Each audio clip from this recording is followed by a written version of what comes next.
Hello my dear viewers, welcome back to my YouTube channel Genuine Funda. The largest of root 7 minus root 5, root 5 minus root 3, root 13 minus root 11 and root 17 minus root 15 is option A root 7 minus root 5, option B root 5 minus root 3, option C root 13 minus root 11, option D root 17 minus root 15.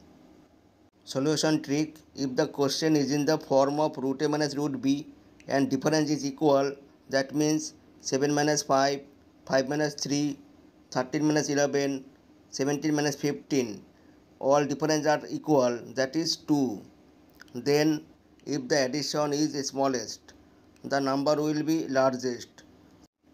So root 7 minus root 5, we can write 7 plus 5 equal 12. Root 5 minus root 3, 5 plus 3 equal 8. Root 13 minus root 11, 13 plus 11 equal 24. Root 17 minus root 15, 17 plus 15 equal 32. Here 8 is the smallest number. Root 5 minus root 3 will be largest number. Option B is right. Thank you for watching my video. My dear viewers, please subscribe my YouTube channel. Also likes, comments and share.